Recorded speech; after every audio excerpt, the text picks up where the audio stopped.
करू national park में न्यूवेल्ज पहाड़ों के नीचे फैले समतल मैदानों पर स्प्रिंगबॉक का एक छोटा झुंड घूम रहा है। ये मैदान पार्क का सबसे गर्म और सबसे सूखा इलाका है। पानी बहुत कम है। जो भी बारिश होती है वो जल्दी सूख जाती है और पीछे रह जाते हैं चट्टानों और मिट्टी से निकले नमकीन खनिज। स्प्रिंगबॉक मजबूत होते हैं और वहां भी जिंदा रह जाते हैं जहां ज्यादातर दूसरे हिरन नहीं टिक पाते, क्योंकि ये नमक भरी जमीन में उगने वाले नमकीन पौधों को भी खा सकते हैं। पास ही नदी किनारे की झाड़ियों में मौजूद एक जवान कैरकाल इस झुंड को देख रहा है, लेकिन उसकी उम्र सिर्फ 8 महीने है और वो अभी अभी अपनी माँ से अलग हुआ है, इसलिए बड़े स्प्रिंगबॉक पर झपटना उसके बस की बात नहीं है। नए और अनजान माहौल में अकेला रहते हुए वो अपने दम पर जीना सीख रहा है, लेकिन अभी भी उसमें बच्चे वाली चंचलता बाकी है। हर आवाज और खुशबू उसके लिए नई और दिलचस्प है। उसके कान के गुच्छे बिल्कुल नॉर्दर्न हेमिस्फीयर में मिलने वाले लिंक्स जैसे हैं, लेकिन उससे उसका रिश्ता बहुत दूर का है। बिल्लियों की सुनने की ताकत जानवरों में सबसे तेज होती है। वो अपने शिकार की अल्ट्रासोनिक आवाजें भी सुन सकती हैं और हर टीनेजर की तरह उसका ध्यान भी खाना ढूंढने में ही रहता है।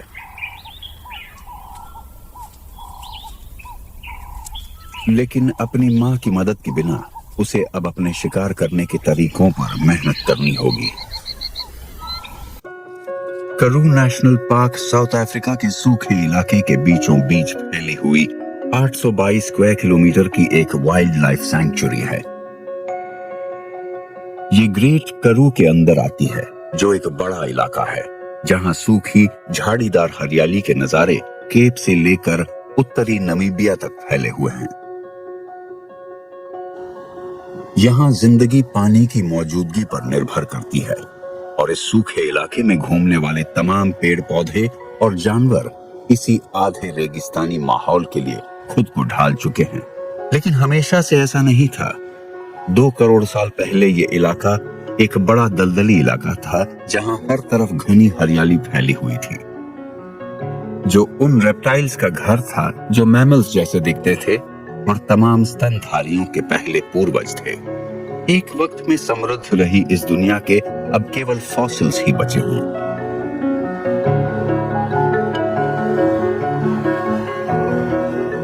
करू नेशनल पार्क न्यूवेल्ड पहाड़ियों में फैला हुआ है, जो साउथ अफ्रीका के अंदरूनी हिस्से को 2 हिस्सों में बांटने वाली एक बड़ी पहाड़ी श्रृंखला का हिस्सा है। ये पहाड़ इस पार्क में पानी की मात्रा तय करते हैं। इनकी ऊंचाई 1900 मीटर तक है, जो बादलों को रोक लेती है और अलग अलग तरह के परिवेश बना देती है। बारिश की मात्रा नीचे के सूखे मैदानों में सालाना 175 मिलीमीटर से शुरू होकर बीच के ज्यादा नम इलाकों में 300 मिलीमीटर तक पहुंचती है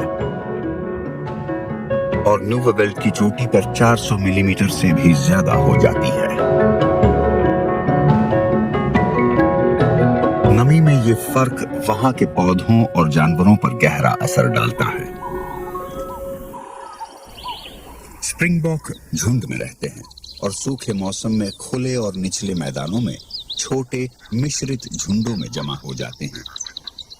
ये बहुत अलग अलग चीजें खाते हैं। ये मुलायम घास चरते हैं और झाड़ियों और रसदार पौधों से पत्ते भी खाते हैं। इस वजह से ये तेजी से बढ़ते हैं और साउथ अफ्रीका के सूखे इलाकों में ये सबसे ज्यादा संख्या में पाए जाने वाले मैदानी हिरण हैं।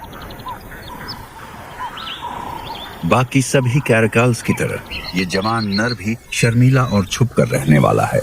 ये साउथ अफ्रीका की छोटी बिल्लियों में से एक है।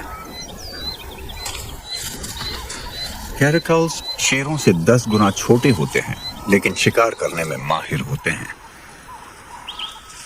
एक चूहा एक छोटा सा बिल देखता है और किसी भी तरह बचकर भागने की कोशिश करता है,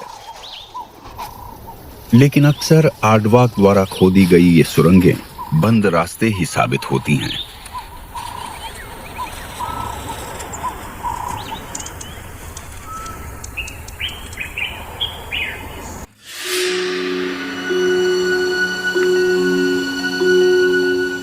नदी किनारे की झाड़ियां बहुत अहम होती हैं। यहाँ नदियां पार्क के हर हिस्से से होकर गुजरती हैं, जमीन को काटते हुए, लेकिन इनमें बहता पानी बहुत कम होता है। ये बस कई सालों में कभी कभी होने वाली जबरदस्त बारिश के बाद ही बहती हैं। फिर भी सतह के नीचे आसपास से ज्यादा नमी होती है, जो धूल भरे भूरे मैदानों पर हरी नसों जैसी दिखती है। ये जिंदगी के लिए चुंबक की तरह काम करती हैं और इनमें बबूल के पेड़ों की भरमार होती है। एक छोटा वर्वेट बंदरों का परिवार नदी किनारे के इस जंगल को एक्सप्लोर कर रहा है। ये पार्क का इकलौता इलाका है जहां ये बंदर जिंदा रह सकते हैं। ये बंदर शायद ही कभी पेड़ों से दूर देखे जाते हैं। ये ज्यादातर शाकाहारी होते हैं, लेकिन कभी कभी कीड़े भी खा लेते हैं। लेकिन करू के बंजर इलाके में बबूल के पेड़ अपने कीमती पत्तों को खाने से बचाने के लिए कांटों से लैस होते हैं और वर्वेट बंदरों को इन खतरनाक कांटों से चालाकी से निपटने का तरीका पता होना चाहिए। पार्क में बस यही पेड़ मौजूद हैं। वर्वेट्स बहुत सामाजिक जानवर होते हैं और बच्चे अपने माँ बाप और दूसरे बड़ों से सीखते हैं। बहुत से प्राइमेट्स की तरह इनमें माएं अक्सर अपने बच्चों की देखभाल की जिम्मेदारी रिश्तेदारों को दे देती हैं। इससे वो अगला बच्चा जल्दी पैदा कर सकती हैं।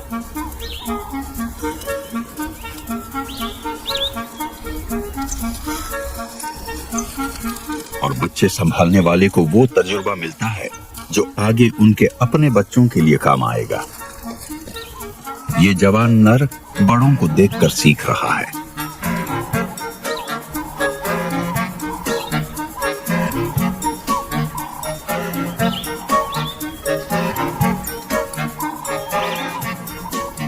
उसकी बड़ी बहनें बबूल के बीज की फलियां खा रही हैं।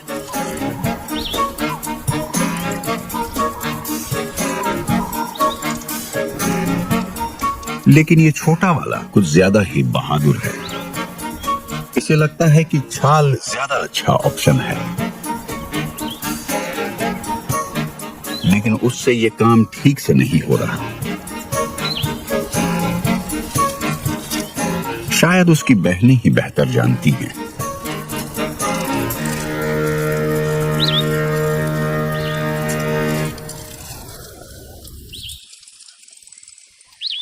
बबूल के इतने खतरनाक बचाव के बावजूद हुडू और दूसरे जानवर भी इसकी पत्तियों पर हमला करते हैं।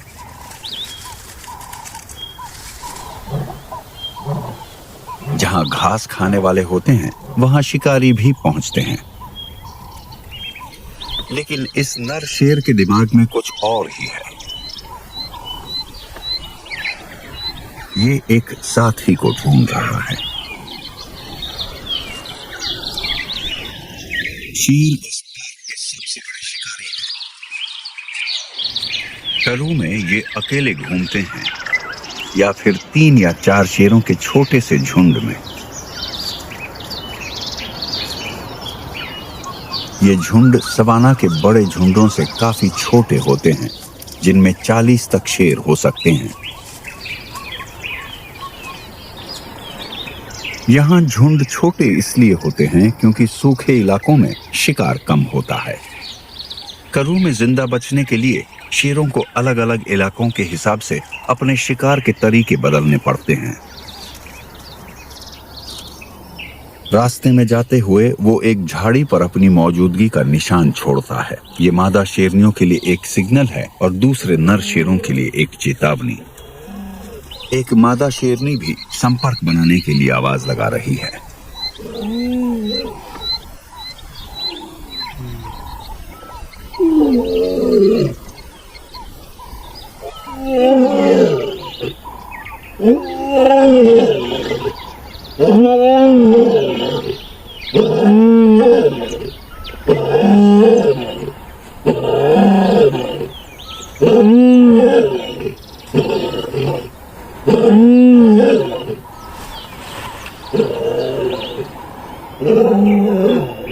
ये शेरनी कॉलर पहने हुए है ताकि पार्क के अधिकारी उसे ट्रैक कर सकें। ये डेटा इन लगभग सूखे इलाकों में शेरों की जिंदगी के बारे में कीमती जानकारी देता है। शेरनी आगे बढ़ती है अपने साथी की तलाश में।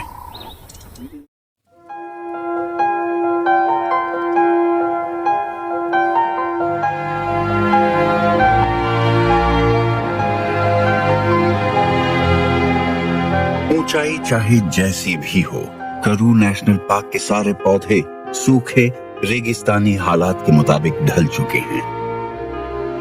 पार्क के ज्यादा नम हिस्सों में भी हालात बेहद सूखे रहते हैं। पत्तियां छोटी होती हैं, जिन पर मोटी मोम जैसी परत होती है, जो ज्यादा पानी के नुकसान से बचाती है।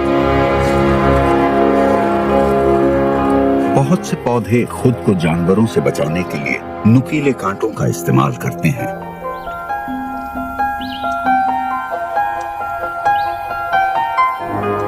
सबसे ऊंचे हिस्सों पर बारिश थोड़ी ज्यादा होती है,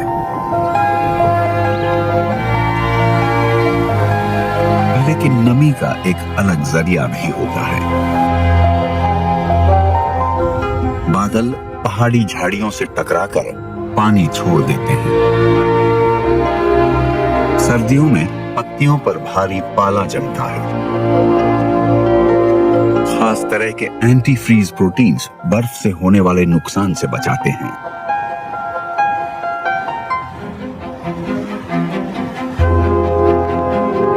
जैसे ही ये पिघलता है, पानी शाखाओं और तनों से होता हुआ मिट्टी में चला जाता है, जिससे जड़ों को नमी मिल जाती है।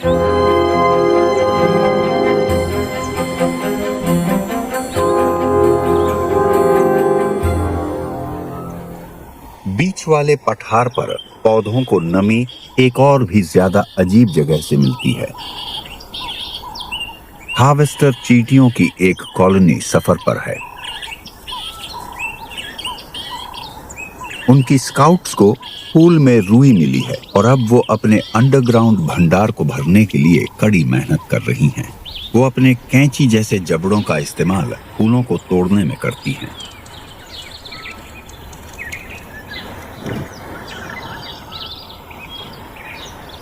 बीजों और दूसरे खाने के सामान को घोंसले तक ले जाती हैं ताकि उनसे अपने लार्वा और वर्कर चींटियों को खिला सकें। चींटियां अपने घोंसलों के चारों तरफ लगभग 200 स्क्वायर मीटर्स के इलाके में खाने की तलाश करती हैं और ट्रेन जैसी लंबी लाइंस में वापस लौटती हैं। ये अपने वजन से 10 से 50 गुना ज्यादा वजन उठा सकती हैं। ये चींटियां अपने आसपास के पौधों और जानवरों के लिए फायदेमंद होती हैं। इनके घोंसलों में नमी बाहर की मिट्टी के मुकाबले ज्यादा होती है। साथ ही वहां नाइट्रोजन, फास्फोरस और पोटेशियम की भी भरमार होती है। इसलिए जो पौधे हार्वेस्टर चींटियों के घोंसलों पर उगते हैं, वो आसपास के मुकाबले दुगने बीज पैदा करते हैं। जब मौसम अच्छा होता है तो कॉलोनी जरूरत से ज्यादा बीज जमा कर लेती है, जिससे जब हालात बिगड़ जाएं, तब भी चींटियां जिंदा रह सकें।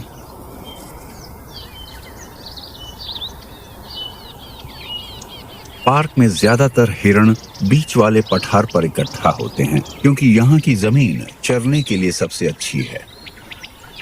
एक नर रेड हार्टबीस्ट अकेला खड़ा निगरानी कर रहा है। हार्टबीस्ट का ब्रीडिंग का मौसम चल रहा है और नर अपने अपने इलाके घेर चुके हैं।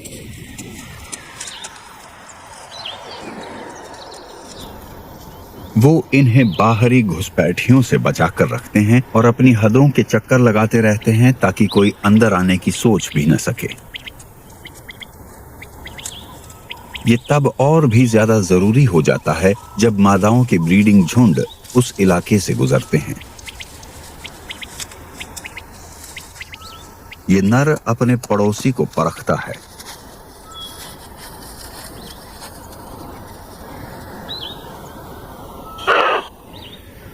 लेकिन मादाओं के ब्रीडिंग झुंड की नजदीकी इसके लिए एक मुश्किल पैदा कर देती है।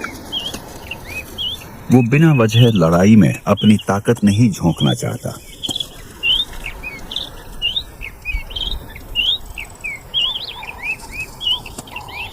एक बार अपनी धाक जमा लेने के बाद वो झुंड का पीछा करता है, क्योंकि वो चाहता है कि जब तक ये झुंड उसके इलाके में है तब तक जितनी ज्यादा मादाओं से हो सके मिलन कर ले।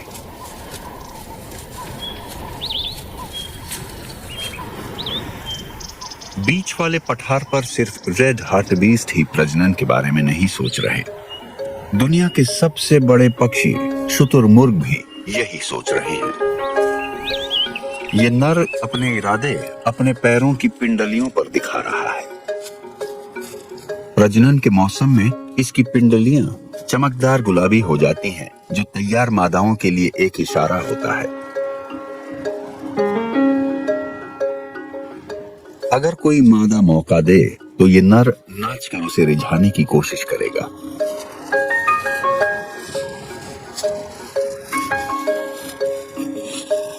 एक सीजन में नर 4 मादाओं तक से मिलन कर सकता है और इसकी चाहत बेहद तेज होती है। लेकिन आज मादाओं को दिखावे से ज्यादा खाने में दिलचस्पी है। शुतुरमुर्ग की उम्र काफी लंबी होती है। ये 40 साल तक जी सकते हैं, लेकिन उनके बच्चों का बच पाना मुश्किल होता है, क्योंकि कैरकाल और शेर जैसे कई शिकारी इन पर हमला करते हैं। 8 से 10 अंडों के क्लचेस में से सिर्फ एक बच्चा ही बड़ा होकर जिंदा रह पाता है। शुतुरमुर्ग छोटे पौधों और घास पर चढ़ते हैं। वो पौधों को जड़ समेत उखाड़ कर खा जाते हैं। सूखे इलाके में जीने वाले बाकी तमाम जानवरों की तरह इन्हें भी खाने से ही नमी मिलती है। पास ही मौजूद हेम्सबॉक भी इसी थोड़े से चारे में हिस्सा बांटते हैं। हेम्सबॉक रेगिस्तान में रहने के लिए माहिर है। वो असली रेगिस्तानी टीलों में भी जिंदा रह सकते हैं। ये पूरे पाक में मिलते हैं, लेकिन ज्यादातर हरे भरे पठारी इलाकों में जुटना पसंद करते हैं। ये 14 या उससे ज्यादा जानवरों के झुंड में चलते हैं। हालांकि 100 से भी ज्यादा के झुंड आम बात है। झुंड का नेतृत्व एक प्रभावशाली नर करता है, जिसे इस सख्त माहौल का भरपूर फायदा उठाना आता है। इन झुंडों में नर और मादा दोनों होते हैं। ये थोड़ा अलग है, क्योंकि ज्यादातर हिरण प्रजातियों में नर और मादा अलग अलग रहते हैं, लेकिन यहाँ साथ रहना जरूरी है। इस बंजर पार्क में चारा मिलना अक्सर अनिश्चित होता है, और हेम्सबॉक खाना ढूंढने और साथ ही खोजने के दोनों कामों में मुश्किल नहीं चाहते, तो ये इनमें से एक मुश्किल का हल साथ रहकर निकाल लेते हैं।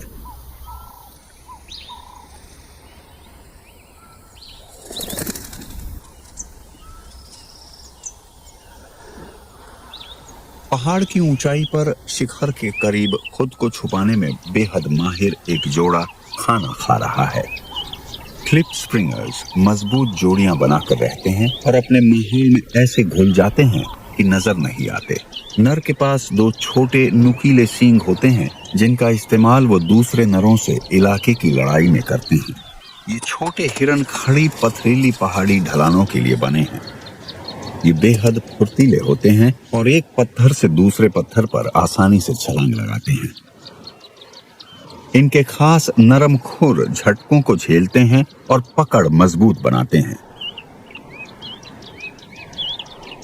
खुला पथरीला इलाका और इनकी फुर्ती दोनों मिलकर ये तय करते हैं कि क्लिप स्प्रिंगर्स जमीन से आने वाले शिकारियों का आसान शिकार न बने। लेकिन करू में मौत जमीन से नहीं, आसमान से भी आ सकती है।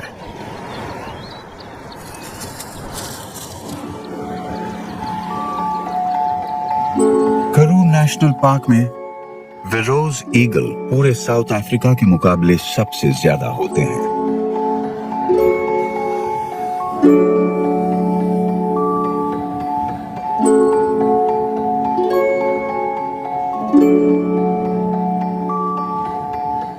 ये ऊंची और डरावनी डॉलराइट की चट्टानों पर अपना घोंसला बनाते हैं और छोटे जानवरों का शिकार करते हैं।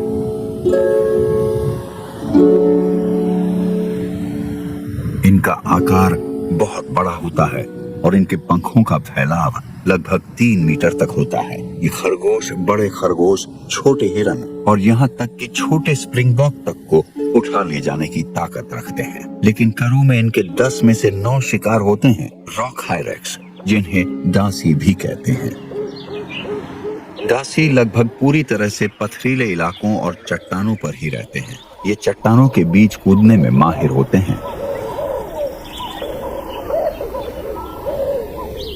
इनकी टांगों में मौजूद खास ग्रंथियां इन्हें हल्की नमी देती हैं, जिससे पकड़ मजबूत होती है।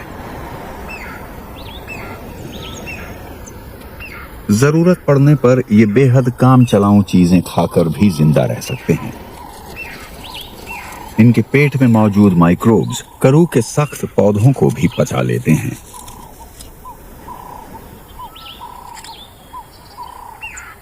ये अक्सर खुले चट्टानी इलाकों में धूप सेंकते हुए दिखाई देते हैं।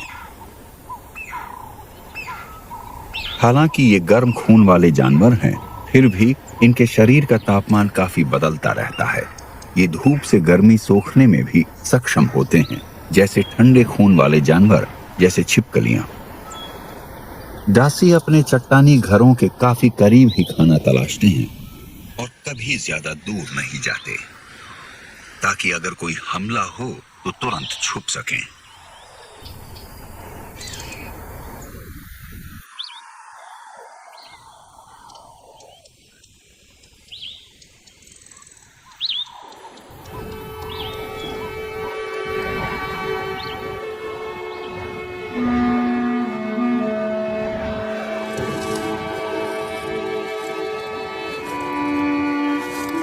बेरोज ईगल के लिए ये ब्रीडिंग का मौसम है।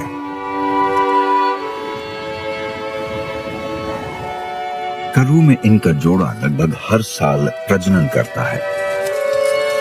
ये जिंदगी भर एक ही साथी के साथ रहते हैं और कई साल साथ बिताते हैं। सिर्फ तभी अलग होते हैं जब प्रजनन में नाकामी हो। अंडों को सेने का काम मादा करती है और वो घोंसले में 94 से 97% समय बिताती है, जबकि नर सिर्फ 1 से 3% समय बिताता है। ये मादा 2 अंडे से रही है, लेकिन मुमकिन है कि सिर्फ एक ही जिंदा बचे। 10 में से 9 बार दूसरा बच्चा पहले वाले के हाथों मारा जाता है। मादा का जो साथी है वो पास की चट्टानों से लगातार घोंसले पर नजर रखता है।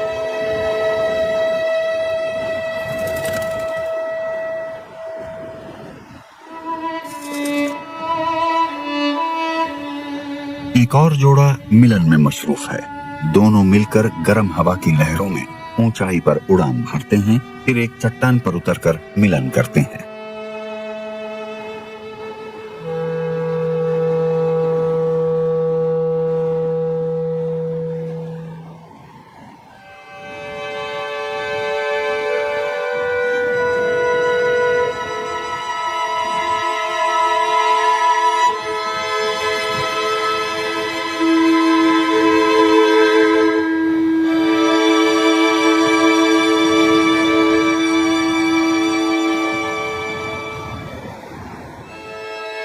मिलन के बाद नर शाखाएं और हरी टहनियां घोंसले में लाकर रिश्ता मजबूत करने की कोशिश करता है।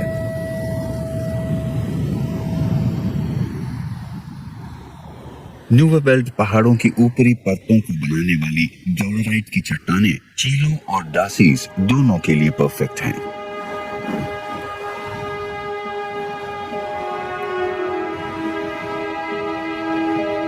चट्टानों पर दिखती सफेद धारियां डासी के पेशाब से बनी होती हैं, जो घरों का निशान होती हैं।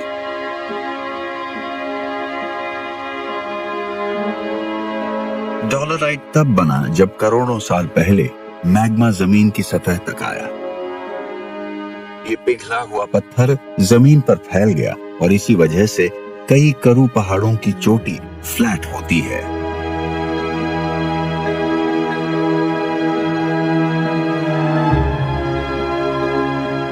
नर्म पत्थर वक्त के साथ घिसता गया और ये ऊंची ऊंची चट्टानें वीरान मैदानों के ऊपर खड़ी रह गईं।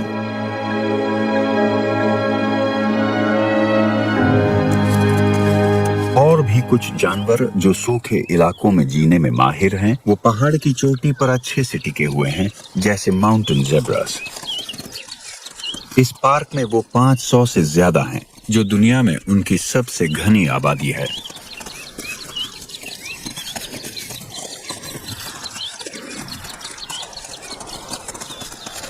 साउथ अफ्रीका के सिर्फ कुछ ही पार्क्स में ज़ेब्रास की 2 किस्में पाई जाती हैं।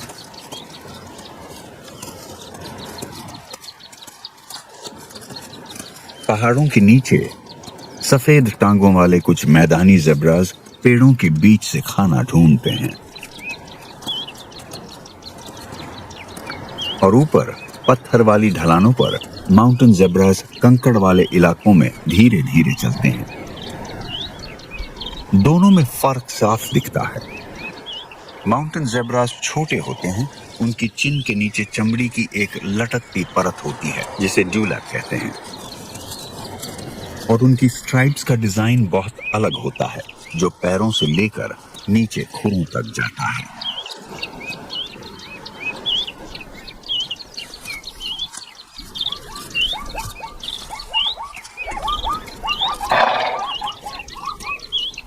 मैदानी ज़ेब्रास में शैडो स्ट्राइप्स होती हैं और उनकी धारियां पेट और पैरों तक नहीं जाती।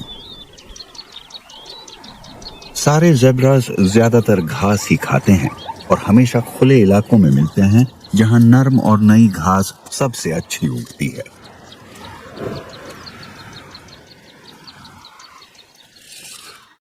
चाहे इलाका कोई भी हो, करू की सूखी जमीन में खाना ढूंढना हमेशा एक चुनौती होती है। कुडू इससे बचने के लिए नदी वाली घनी झाड़ियों में रहते हैं। वो बहुत चूजी नहीं होते और तरह तरह के पौधे खा लेते हैं।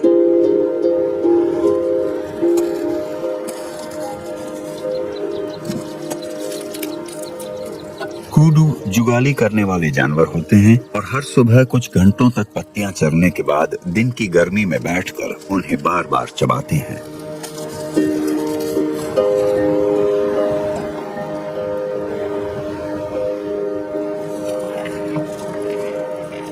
पाचन क्रिया को आसान बनाने के लिए खाना पहले चबाया जाता है, फिर निगला जाता है।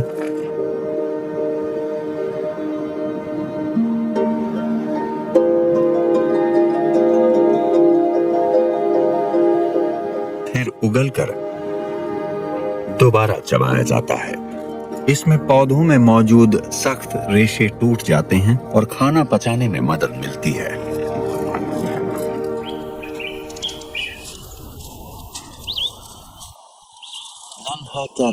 एक खतरनाक चूहे बिल्ली का खेल शुरू करता है। देखने में ये बेरहमी लग सकती है, लेकिन वो ऐसा अपने शिकार को ज्यादा सुरक्षित तरीके से खाने के लिए करता है। बिल्लियां अपने खाने से खेलती हैं ताकि वो इतना कमजोर हो जाए कि उन्हें नुकसान न पहुंचा सके, क्योंकि एक छोटा सा घाव भी इन्फेक्शन की वजह बन सकता है। वो सिर्फ उसी शिकार से खेलते हैं जिसे खो देना वो अफोर्ड कर सकते हैं। अगर शिकार के भाग जाने का खतरा ज्यादा हो तो वो सीधे मार डालते हैं।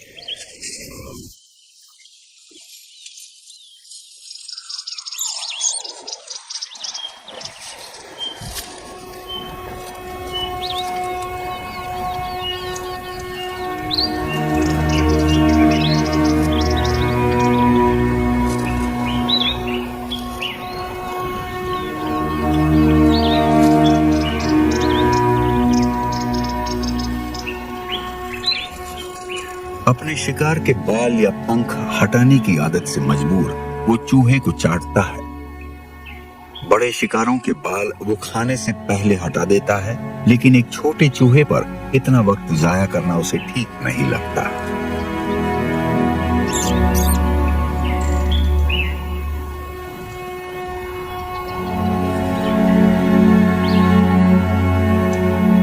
जब वक्त आता है तो ये बिल्ली एक ही झटके में शिकार को मार देती है, उसकी रीढ़ की हड्डी तोड़ देती है।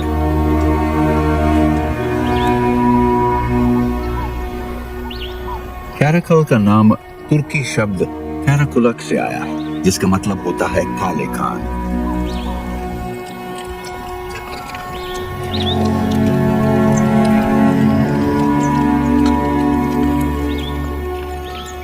ये सावधानी से अंदरूनी अंगों को बाहर निकाल देता है। बिल्लियां अक्सर शिकार के अंदर के हिस्से नहीं खाती।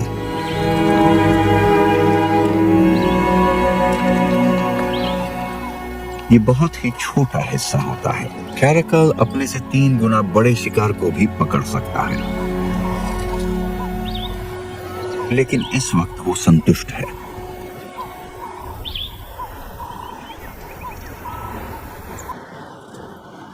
खुले मैदानों में हेम्सबॉक सुबह की हल्की रोशनी में घास खाते हैं।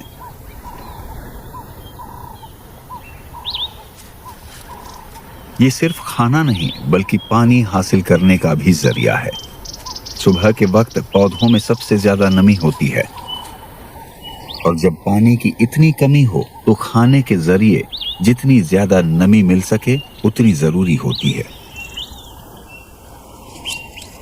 पानी की कमी से बचना यहाँ रहने वाले हर जानवर के लिए जरूरी है। हेम्सबॉक अपने शरीर का तापमान बेहद ज्यादा बढ़ने देते हैं, इतना ज्यादा कि वो तापमान ज्यादातर जानवरों के लिए जानलेवा हो सकता है। ये 36 से 45 डिग्री सेल्सियस के बीच हो सकता है। इससे शरीर को ठंडा रखने के लिए पसीने के जरिए पानी की बर्बादी नहीं होती, लेकिन ज्यादा तापमान दिमाग पर असर करता है। इसलिए हेम्सबॉक की नाक में बेहद बारीक खून की नलिकाओं का एक नेटवर्क होता है जो खून को सिर तक पहुंचने से पहले ठंडा कर देता है।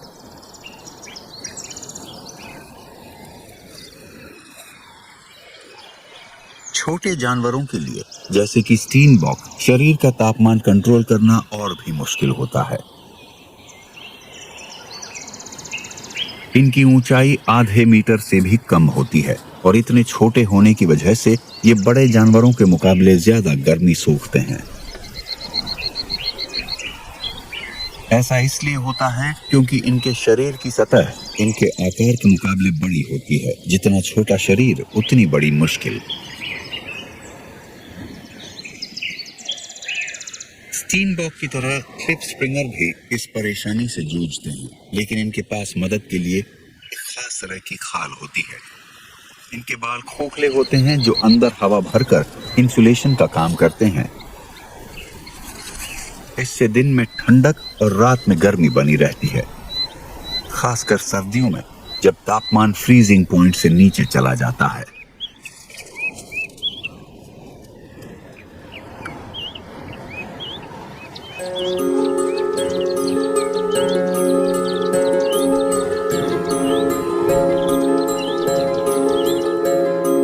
ईलंड भी अलग अलग माहौल में खुद को ढाल सकते हैं और पार्क के बीच वाले पठार पर इनके बड़े झुंड रहते हैं। ये नम घास के मैदानों से लेकर सूखी जमीन तक हर जगह पाए जाते हैं। इनका खाना काफी अलग चीजों से बना होता है, जैसे फल, पत्तियां, बीज, जड़ी बूटियां और कंद। जब घास कोमल और हरी होती है तो वो उसे भी चरते हैं।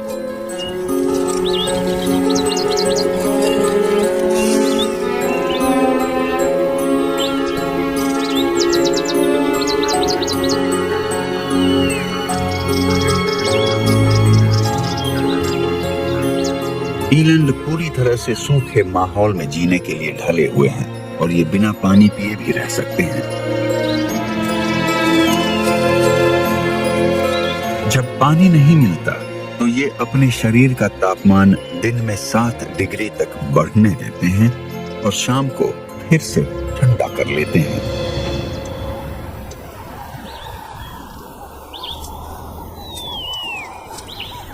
इस सहनशीलता की वजह से ये सूखे मौसम में पसीने के जरिए पानी बर्बाद नहीं करते। ईलैंड ज्यादातर रात के वक्त और सुबह सुबह खाते हैं ताकि खाने से जितना हो सके उतनी नमी मिल सके।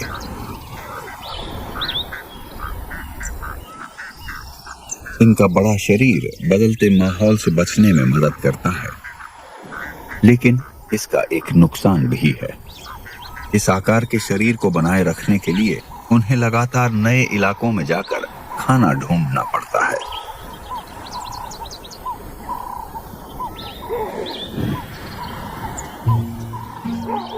एक और परिवार है जो खाना तलाश रहा है।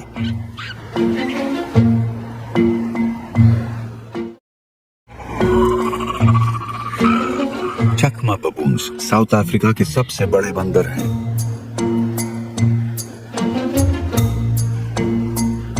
वर्वेट्स की तरह ये पेड़ों पर नहीं, जमीन पर रहते हैं।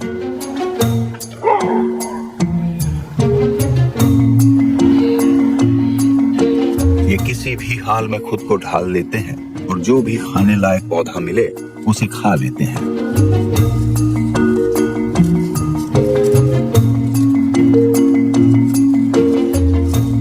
बबून 8 से लेकर 200 तक के झुंड में ही रहते हैं और इनका मुखिया एक ताकतवर नर होता है।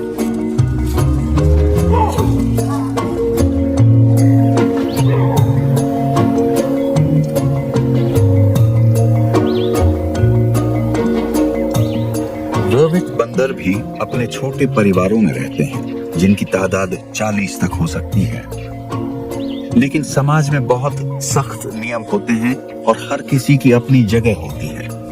इनका झुंड भी एक ताकतवर नर लीड करता है। उसके नीले अंडकोश उसके रुतबे की पहचान होते हैं।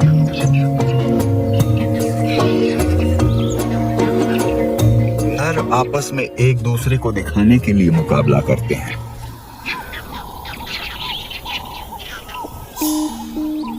मादा समाज भी नियमों से चलता है। माएं अपने बच्चों को 6 महीने तक दूध पिलाती हैं।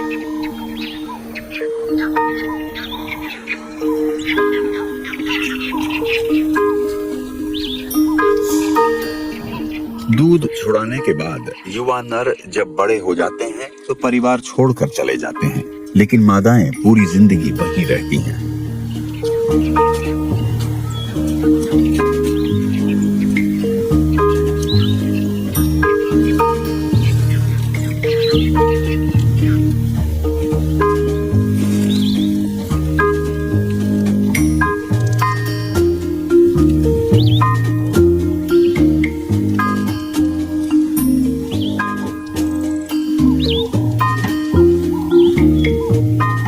झुंड में रिश्तों को बनाए रखने के लिए एक दूसरे की सफाई करना बहुत जरूरी होता है और ऊंचे दर्जे की मादाओं को सबसे ज्यादा अटेंशन मिलता है।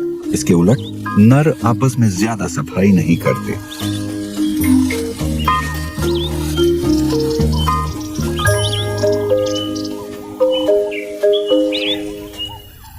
एक छोटा सा परिवार जंगल के किनारे शिकार की तलाश में है। बैट ईयर्ड फॉक्स 2 या कभी कभी 3 के छोटे झुंडों में रहते हैं।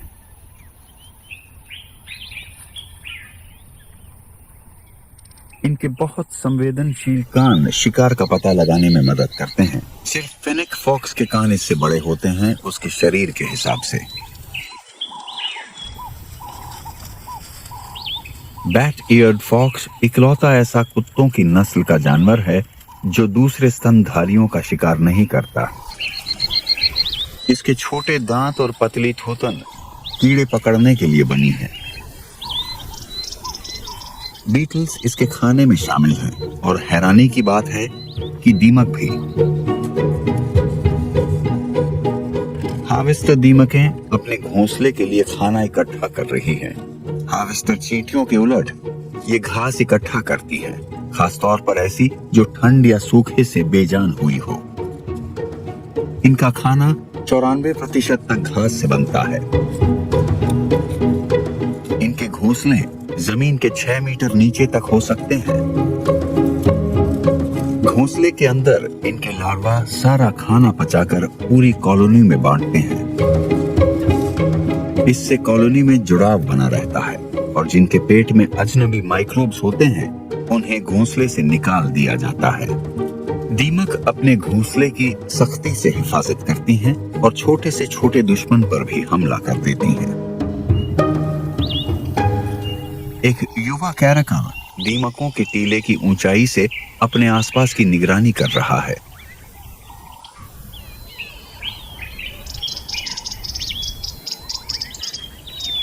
उसने आसपास कोई अहम चीज छुपाई है और उसे सतर्क रहना होगा।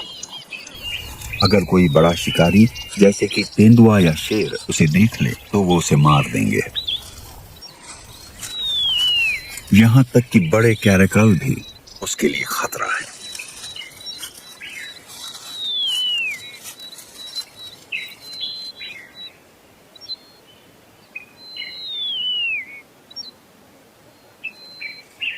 इस युवा नर ने एक बड़ी कामयाबी हासिल की है। एक खरगोश को मारा है। ये इतना बड़ा है कि एक बार में नहीं खाया जा सकता, इसलिए वो इस शिकार की हिफाजत तब तक करेगा जब तक कोई सियार या दूसरा शिकारी उसे चुरा न ले। कैरकल भले ही छोटे हों, लेकिन अपने खाने के लिए लड़ाई में बहुत खतरनाक होते हैं।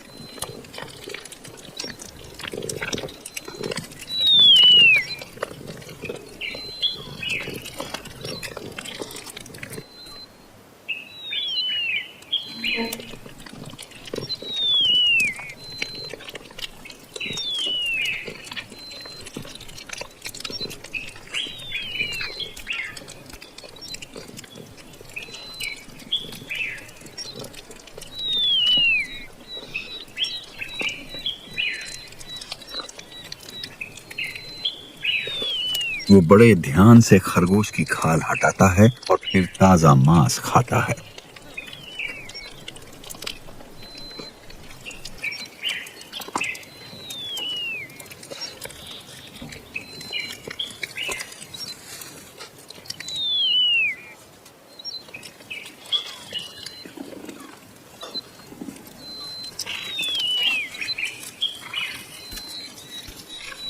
उसका मांस खाना उसे बंजर करू इलाके में जिंदा रहने में मदद करता है और उसे जरूरत की ज्यादातर नमी मांस से ही मिल जाती है।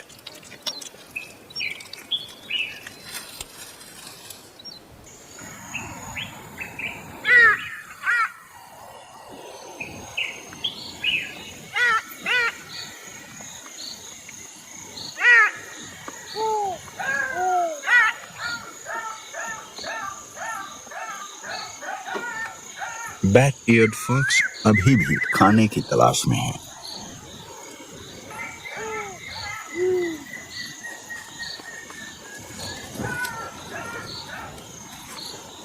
रात के वक्त ये दीमक, कीड़े और कीचुए खोजने में जुट जाते हैं।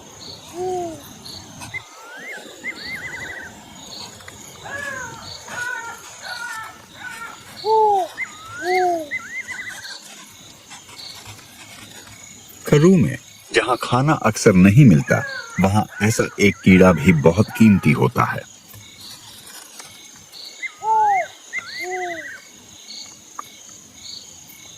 वहीं पास में युवा कैरकल अपने शिकार के आखिरी टुकड़े खा रहा है। ये मां से अलग होने के बाद उसका पहला बड़ा शिकार है और कुछ भी बर्बाद नहीं होता।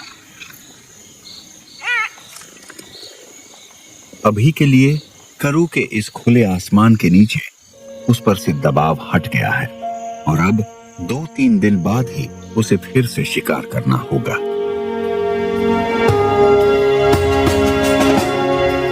साउथ अफ्रीका का भीतरी इलाका एक शानदार बंजर इलाका है, जहां बड़े और छोटे हर तरह के जानवर रहते हैं, जो इन सख्त हालात में जीने के लिए पूरी तरह से ढले हुए हैं। इस जमीन की खूबसूरत वादियों में जिंदगी हर तरफ है। यहाँ के हालात पानी से तय होते हैं और सारी जिंदगी उसी की चाल पर चलती है। बहुतों के लिए ये इलाका साउथ अफ्रीका का दिल है और उसके बीचों बीच है एक बेहद खास जंगली जगह। ये है करू नेशनल पार्क।